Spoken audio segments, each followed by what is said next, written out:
Welcome, everyone. We're actually here at live from DevTeach. I guess it wouldn't be really live since these guys are going to watch it on demand, but we're here at DevTeach and we're live. We are alive. And alive. Yes. Yes. Excellent. So, and as we take the show on the road and meet fascinating people, I figure Howard did the keynote yesterday here at DevTeach, and you guys can watch that on demand as well.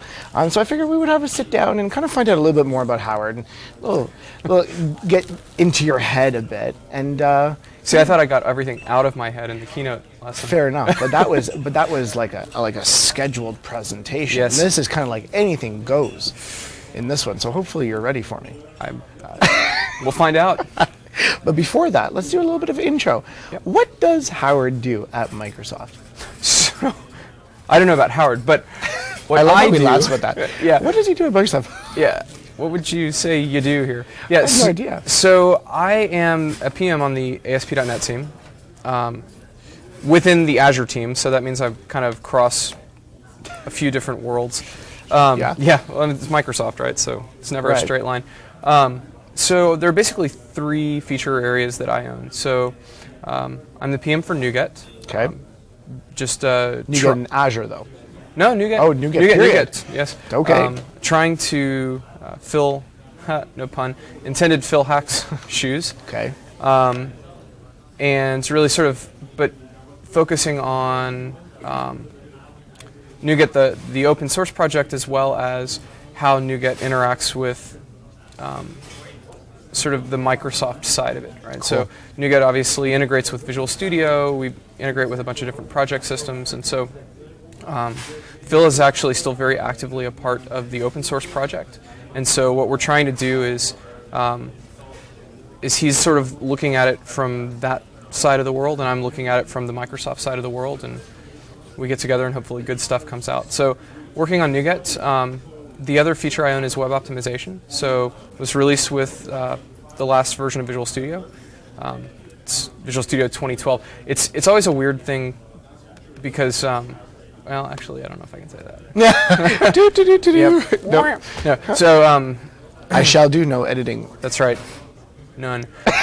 So web optimization in Visual Studio 2012. And basically the other way that feature is described is bundling and minification, right? So Right. So I own that feature, and we're continuing to develop that. And then the third thing I own is, or am PM for, is a project called Katana, which is an implementation based on a specification called Owen, which all of these things are probably new to a lot of folks watching this. But we can get into that in a second. But basically, those are my three areas. That was the teaser. Yes, that was. Yes. Note to self: ask Howard more about each one of those. Yes. All right. So. Cool. Well, see, and that's the thing, right? As a PM, right, you're the one responsible for making sure that all these things actually happen. Yeah. Right. Yeah. So, what does that mean for you guys? If you have feature requests, point it that way. Yeah. And I stopped carrying business cards a long time ago because my email address is just Howard at Microsoft. Howard at Microsoft, or actually, Howard _ Dierking, right? At Twitter. For Twitter. Or for Twitter or Hotmail. People still use Hotmail? No. Live. I mean, wait, sorry. Outlook.com. I get confused. I don't know which one's which anymore. Anyway, so talk to me. What's this new stuff you speak of? New stuff. Well, it's a sword. Okay, fair enough. Yeah. Right. So let's sort of start with Owen, right? Because right. Owen is the specification, and it's open web specification for .NET servers and applications, right? So the big idea is to try and decouple your web application framework from your web server, right? Okay. So if you want to, for example, run ASP.NET Web API on top of your own custom process, it provides a level of abstraction to enable you to do that. If you want to run a framework like Nancy on top of IIS, it enables, again, that same level of decoupling to really enable you to mix and match. The other thing that it does is it provides that rack-like middleware structure so that you, as the application and as the application developer, can compose basically you can compose your stack. So you can say, I want middleware to do request body processing, right? Or I want middleware to do authentication or static file serving, or any of these things. You can, as the application, you can compose those things rather than having them imposed on you by a web server or a framework. Options. Options. I like options. We like options. And what we've seen, and this was kind of one of the whole ideas or inspirations with Owen and with the Katana project, was one of the things that people really like about frameworks like Node.js and the rack implementations for Ruby, Sinatra and all these things, is that they enable that level of composability, and people have really gravitated towards that and really like that, and we really like that, and as such we want to make that available for .NET. Makes sense. So, and this stuff is still a prototype, or there's something that people can go play with already? Right, so katanaproject.codeplex.com is where all of the bits are. Nice. One thing I should mention is that this project is completely open source. So it's more than you can just download the bits and play with them. You can actually look at the source. If you have ideas for improving it, we take pull requests. Nice. It's Apache too, so it's very accessible. In terms of release, so we're I think we just released Alpha 2 and we're about to release RC. Katana Project is an umbrella project that actually encompasses a bunch of different components. And of course, all these components are released as NuGet because of course we love NuGet. That's the new way of life. That is the new way to get things. You had to go there. Yeah. You had to. I've been practicing that. Fair enough. No. So they're all released as NuGet, and a couple of the components are actually going to be released in 1.0 stable releases here really soon, and that is the system web binding, right? So that you can host Owen-based applications on top of system web, and then the Owen core library itself. And the reason for that is that we're going to be releasing those in support of SignalR. So Nice. SignalR will actually run on top of an Owen host. Interesting. And so we're going to release, 1.0 stable bits because they'll be releasing 1.0 stable bits, and we'll be one big happy released family, at least for those components. One big happy family. Yeah. Which is actually, funny enough, it's starting to come up more and more in terms of these projects. It used to be back in the day, like things would get released here and there, and like things kind of sort of worked and then not really. And so you're seeing a lot of that kind of come together in multiple projects being released together. Yeah, and I think there's that dynamic on the one hand, and on the other hand, if you want to release at different cadences, NuGet really provides that glue that makes it less of an issue. True.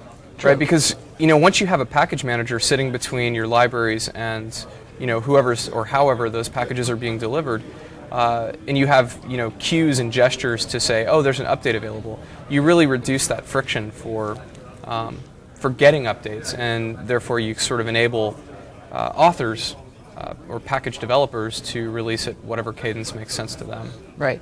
So now going back to the project though, like what would be a typical use case scenario where someone would want to go down this route and utilize the project to do their hosting? Utilize Katana. Yes, sorry. Now, we were on NuGet for a second. Yes, back to. Yeah. So, a couple cases. On the modularity side of it, there's just sort of there's an inherent lightweightness that comes with modularity. Right. In that sense. So, system web is roughly 30 meg of footprint, I think. Something like that. I haven't Sounds added it up familiar. in a while, but it's a non-trivial footprint. And the reality is that most web applications use about 10% of that. True. Right? I mean, it's got a lot of features in it. And so if you have something where your focus is on sort of lightweightness and give me only what I need, Katana provides a really nice way to do that. So any sort of lightweight hosting option that you want there, it's a really nice fit. Self-hosting is something, especially with Web API, that we've seen that a lot of people want to do. Right. Especially since when you self-host and you control the process, and you can plug in your own process manager, you open up a lot of opportunities for much more sort of high-density hosting scenarios. Right. Which, when you're talking about a cloud environment, that becomes pretty important because you're paying for those resources. True. Right. So that would be another scenario. And then the other thing that we're looking at is, again, the ability to run your own frameworks. So if you want to run Nancy, if you want to run Fubu, if you want to run any of these other frameworks for doing web APIs or even web application hosting, this provides a nice way to plug that stuff in a very sort of natural way, not in a, oh, well, I've still brought in all of system.web, but I'm just going to hack our way through it. Yeah, I'm going to just, it's going to load it all, but now I'm going to just use my own handler and, Right, so all of these things you're saying, like all of these frameworks coming in are technically not native to .NET, right? And we're seeing this trend. I mean, lots of Azure things are all open source now, and this is being open source. What's your take on the Microsoft approach to now doing everything open source? Like, is it truly belief in it, or is it just kind of something that we're doing so that we can say everything's open? Wow. I had to go there. Don't put me on the spot or anything. No, well, I mean, you're working with it daily. In terms of my team, I mean, I can't speak for all of Microsoft for sure, but no, I mean, it's something that's very core to our DNA. I mean, a lot of these projects. I mean, let's take SignalR and Owen as two examples. Right. These were not things that Microsoft developed and then decided to open source. These were things that people who happened to work at Microsoft started as open source projects in their spare time, right? I mean, these were not Microsoft sanctioned projects originally. Right. So, as a team of just individuals, yeah, I mean, open source is core, and our team, that aspect of Microsoft has really embraced that. And I think, frankly, if I had to attribute it to just one person, which of course you can't do, but I'm going to anyway because you got to blame it on someone. Yeah, no, I mean, in a good way, but you got to blame it on someone. I really do. I mean, I think Scott Guthrie has a very a personal love of open source, and I think he's really sort of pushed that down throughout the team, and I think it's very much. I think lots of people in our group, particularly, have a love of open source. But I think knowing that Scott at the top shares that makes us all the more aggressive in doing more things open source. Cool. If that makes sense. For sure, and it's actually something that I know a lot of the viewers and a lot of developers and just in general are kind of basically saying, hey, you know what, finally, it's about time, right? Because for the longest time, Microsoft stuff was Microsoft stuff. There was no open anything about it. Yeah, well, and that hurt us really, right? Because, we go, as developers we're prone to do, we go dark for however long, and then we come out with this thing, and sometimes it was the right thing, a lot of times it wasn't, and at that point you have a finished product that you're just sort of like, And what I like about it is that you actually get the community involved. Yeah. Right? Like hey, here's our crazy idea. Maybe you think it's crazy, maybe you don't. Yeah. Join in. Right? Like you said, right, for the Katana project, it's like it's there. Pull and go nuts. Or and nuts, and not everybody's going to have the time to get the code, spelunk through it, send us pull requests. I mean, and that's okay. Just by it being out there in the open, people can still try and use it, and people can still file issues, and people can still have discussions about it. I mean, it's great that we can take pull requests. As a PM, it's great that I don't really have to sit here and sort of self-filter about what I can talk to you about. Right. For me, that's the best part. Sure, because it's all out there. Right? That's right. But more importantly, like, everybody can send you requests. And that's right. That's a good thing. Yeah. It's not like they have to think about, well, he's not going to listen to me because I'm just like Joe Schmo developer. Right. I love it. I personally love it. And it's one of those things too, where it's like, if it's an issue that you submit and we sort of look at it and say, I'm not really sure about this one, then you go get 100 of your best friends and you upvote it, and then it becomes something that we care much more strongly about. I mean, it's if there's two items in the queue and they both have the same sort of number of votes, then we make a call on it. But if the community makes their voice heard, that this is something that a lot of people care about, then that's the priority. Anytime we do triage, the first sort filter is always number of votes. Cool. Always. No, I mean, and that's good to know. So it means that when you guys are Yeah. out there and you're doing this stuff, it's like it's not going on deaf ears, effectively. That's right. Which is great. Let's talk about NuGet a bit. Yeah, Since, yeah. Yesterday in the keynote, you got so excited about NuGet. It's like, yes. NuGet all the things. That's the motto. Nice, nice. And this was something that was added into Visual Studio in 2010, I believe it was. Through MVC. Through MVC. Yes. And then like one thing led to another, and all of a sudden now We're everywhere. everywhere. Yes. Right? So for someone who's never used it, and watching this, it's kind of like, why? Yesterday you were like, well, NuGet everything. You said Yes. it right now. That's right. Why would I? So, I guess that's the simplest way to put it. Why would I? well, I mean, so let's consider what it would look like if you didn't. Fair enough. Right? So you have a library that you want to use. You go to Bing, right? You search. Maybe you find the right thing, maybe you don't. So Right. just right there, you might have a missed opportunity. True. But let's say you do. So you go to the Google Code or wherever, you go to the project site. You Google find, it with Bing. That's right. Yeah, exactly. You find you find a list of binaries, or you find a list of zip files. Right. You have to figure out the right one. Maybe you get that right, maybe you don't. So True. now you've had another opportunity to mess up there.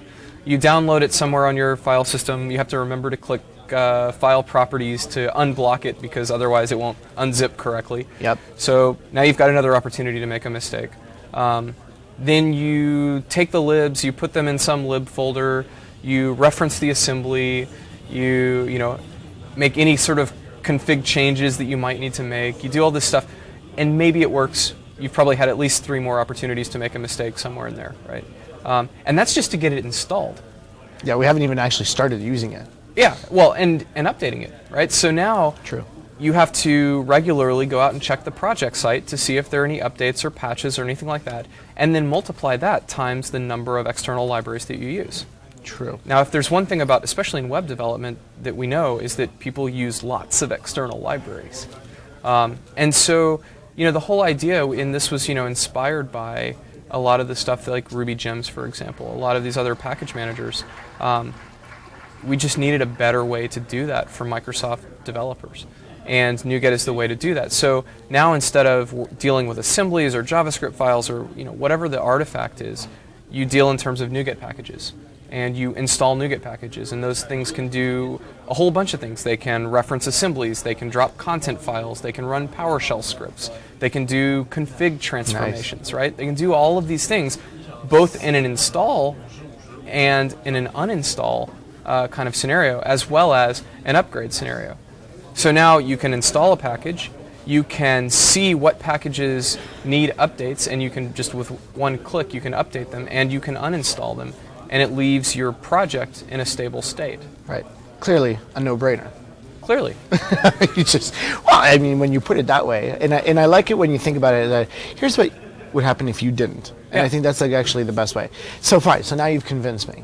And let's say now we're going to go on the other extreme and say, yep, you know what, we're an avid NuGet user.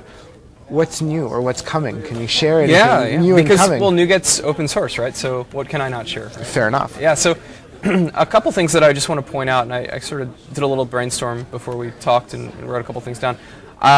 One of the biggest things that's coming that I'm pretty excited about is support for C++. Oh, so yes. Support for there native. you go. Now, C++ is coming back with a vengeance. Isn't that funny? And it's Windows 8 that seems to be right. driving it all. I did C++ like a lot of people my first 2 jobs out of college, right? And then .NET came along, and I said, why would I do this again? Yeah. No, it is funny to see it come back.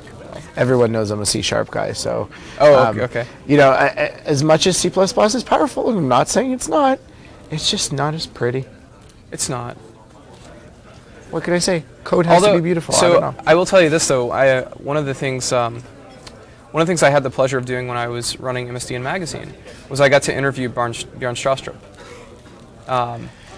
And it was so interesting getting his perspective because I just sort of flat out asked him. I said, so okay, tell me the truth. Like, what's the deal with macros, man? Why? Why? And he just sort of shook his head and he was like, I told them it would get out of hand. Nice. But it was also interesting, like hearing his perspective about. He really believed at the time, I think, that templates were the answer to a lot of the ails of C++. And so I haven't played with OX since it became standard, but I'm really interested to see sort of how templates end up, what was changed with regard to templates. Right, so with C++ coming back, naturally then it would make sense that you would need to adopt all these things for NuGet now for C++.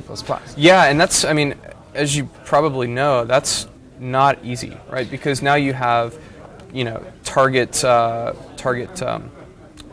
platform, right? So now we're looking at x86 and 64-bit, right? And ARM and all of these, you have to deal with all of these things, right? In terms of, so like when you create a NuGet package right now, you can select your .NET framework version, right? So you can, .NET.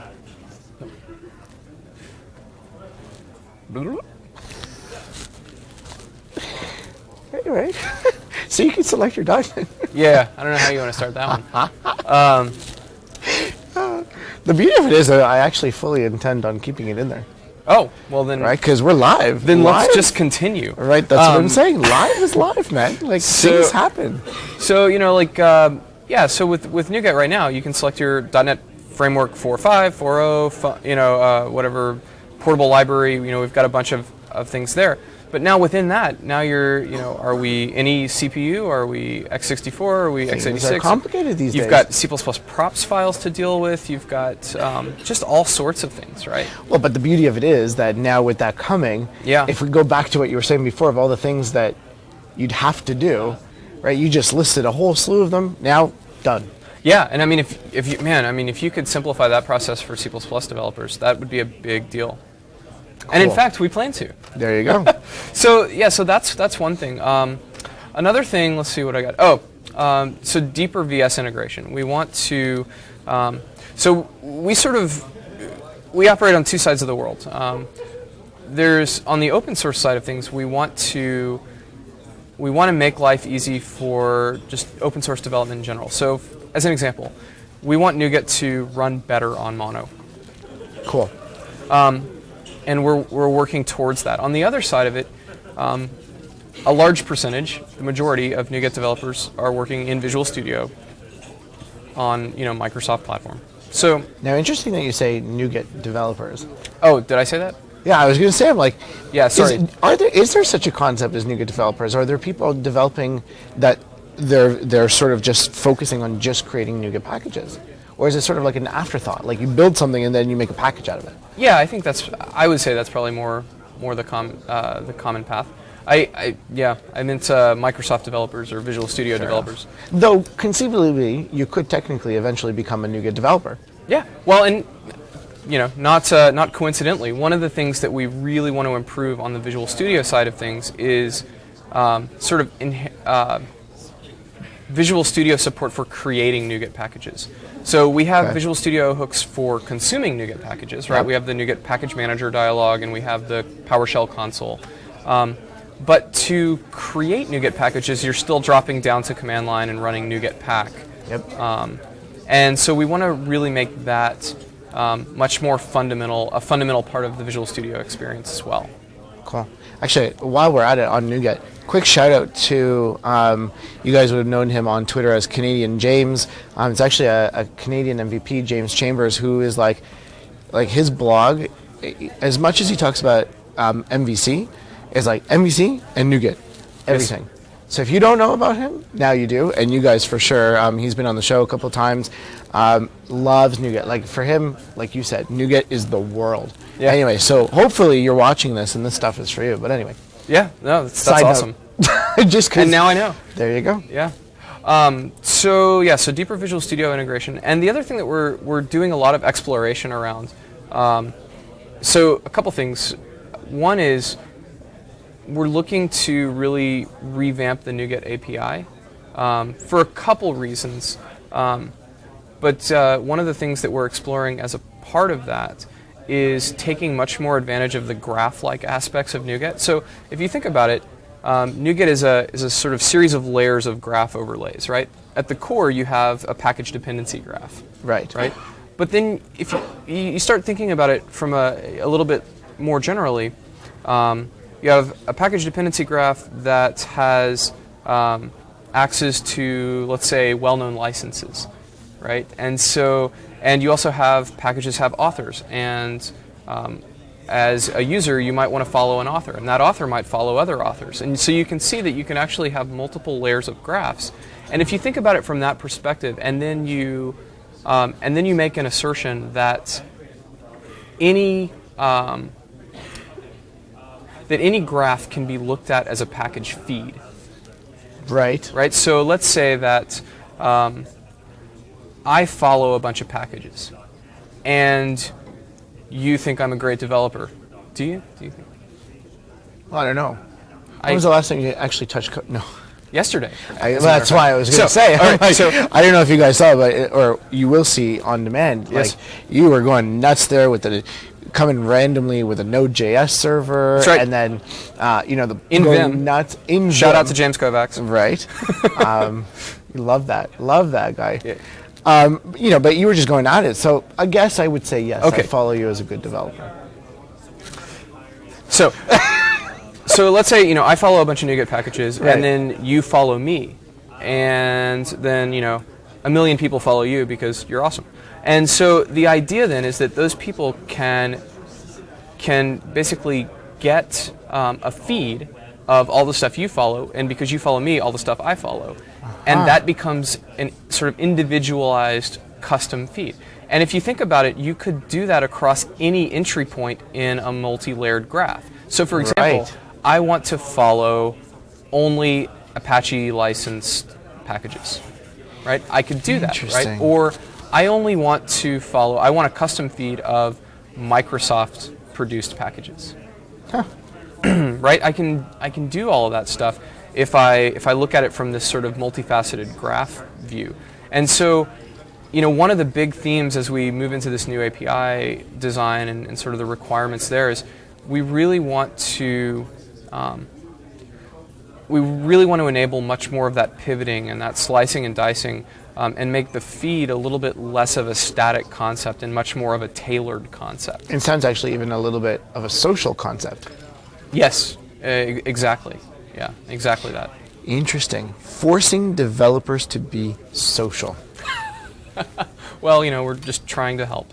Well, no, I mean, the truth is, though, is that's, and we've had a couple conversations on the show where these days, in order to keep learning, networking, growing career-wise, if you don't add that networking aspect, you don't add that social aspect, you kind of get lost out there. No, I think that's a really interesting point because, it used to be like when I started writing software, which I won't say how long ago that was, but the body of knowledge was big. Right. But it was still small enough to where you could find an entry point. Like there were a few known entry points. Whereas nowadays, I don't even know. Like if I were just starting out, I think it would be very challenging even to know where to get started. Right. And so, like you said, I think that networking point, like you sort of get started where your network is. And you sort of almost follow more of a network traversal now than just trying to absorb an entire body of content or of knowledge. Right. Actually, it almost makes me think always, this is an American carrier, mobile carrier, where the commercials were always about, what was it? Like the two guys come up as a face-off to each other, and then, the one guy has just like a couple people behind them, and then the other guy has everybody, and it's all about your network. Yeah. I think it's Verizon. Yeah. Yeah. Anyway, so I think about developers these days much along those lines where, like you said, there's so many different entry points that it's sort of, to me, I would think, pick an entry point that's someone you trust, and then go out from their social graph. Yeah. Right, and go from there. So now NuGet is sort of going along those. Well, and again, I mean, sort of taking it back to when I was at the magazine, that was kind of one of the, I don't know that I actually fully realized it at the time, but that was kind of how I tried to run the editorial selection for the magazine. It's like I picked people that that I thought or that I looked up to a lot as a developer. So like I pulled in James, and I pulled in Jeremy Miller, and a lot of the sort of finger quote alt.net guys, right? Because they were people that I respected a lot, and it was in a sense sort of my pushing my network onto everyone that I impacted through the magazine. And I think that's a good thing, actually. I think that's, like you said, it's you're sort of exposing entry points. And that's why actually I encourage a lot of the developers that watch the show to go to the Canadian Developer Connection LinkedIn group, which is where there's about 5,800 of us now. Wow. That basically just sharing experiences and asking questions and learning from each other. Yeah. And it's like, you never know, right? You never know. You join the group, and for a while you could be sort of like more of an observer than a participant, see what's going on. And then, maybe a topic hits that you know of, start talking, and then all of a sudden people start trusting you. Yeah. And then things go on from there. Yeah, no, and it's funny. That made me think of one of the other aspects that's awesome about the fact that we're open sourcing so much more stuff. Forget about the code for a second, but just the presence or the visibility of these product team developers now out in the open. So one of the greatest things about working at Microsoft, at least for me, has always been that if I have a question on a specific technology, I can just email the PM or the developer who's working on it and ask that question, right? And that's always been something until recently that's been, you sort of have to be an employee to be able to, unless you happen to know that person's email address. Right. But it was a lot harder. But now, with everything being out in the open on Codeplex, like there's no reason that that's limited to employees. I mean, anybody can go ask. And I mean, this is as an example, on Katana, one of the people on one of the developers on the Katana project, an architect actually, that I work with and that I worked with when I was on Web API, is one of the people whose name is on the HTTP specification, like one of the authors of HTTP. That's awesome, right? And I just remember when I first started working with him, I was just like, what could I possibly say to you? But it was awesome because if I had one of those moments. But if I had a question about anything HTTP, he could not only answer it, but he could tell me like all of the context around how that decision was. I mean, it's amazing, right? And he's an active participant on the Codeplex site for Web API, for example. And so, like, everybody out there now has this kind of access. It's just amazing. So basically, to paraphrase, though, is like, it's one thing to think about open sourcing projects like code, but in doing so, and consequently, we're open sourcing almost like our actual developers. We're giving, yeah. And so, effectively, take advantage of it, right? Like, the contact information is there not just to look at, but like, get in touch with these people. Yeah. Right? They put themselves available to you because they want to hear from you, effectively. Yeah. Right? Oh, not effectively. I mean, that's why they do it. So let's recap. We talked about NuGet. We talked about Katana. We talked about career stuff. We talked about like little a graph whole theory, bunch of things. Graph theory. So if we did all that, and now we're going to clear your brain once more. We're going to say, okay, so what's left? Anything else that's new and exciting? Yeah, one more thing I'd mention. So web optimization, which is also known as bundling and minification, right? So you can concatenate your script and style assets and then minify them. One of the things that we're doing for this sort of next wave, spring timeframe, is we're going to not just enable you to do that at runtime, but we're going to add support for generating those bundled minified files at design time or at build time, so that you can then take them and push them into your own content delivery network, or even just deploy them as static files on your web server. Nice. So that's the next big thing that's coming for optimization. And do we know a rough time frame? Next wave? Nice. No, I mean we're shooting for spring. Cool. So bottom line, lots of cool and interesting things happening. Yes. Howard gave us his contact information. If you have any feature requests, suggestions, comments, send it his way. Tech support, I don't know if you want to get those ones. Well, this is a great thing about open source. supporting, dealing with bugs, dealing with discussions, all that happens on our Codeplex sites. No. So then the answer is yes, send them your way. Sure, yeah. Cool. And so that it's been great to kind of get that dump of what's new, what's exciting, straight from the source, technically, in this case. Yeah. And that's the beauty of talking to PMs from HQ. I have so many different words. HQ. Well, I have different words that I use to describe HQ. I just don't necessarily know that they are appropriate. Not in a bad way, but From the engineering team. there you go. Straight from the source, bottom line. Yeah. Anyway, with that, The open source. Thanks so much for joining us, making the way all the way across the continent Yeah, out it's here to great. Montreal for the DevTeach yesterday, for this conversation. Much appreciated. No, Hope thanks to for have having you me. Yeah. on the show at some point later on. Yeah. Let us know. Keep us posted on what's going on, and we'll make sure that everybody knows. Sounds great. Thanks. Cool. Thanks so much, Howard. Thank you.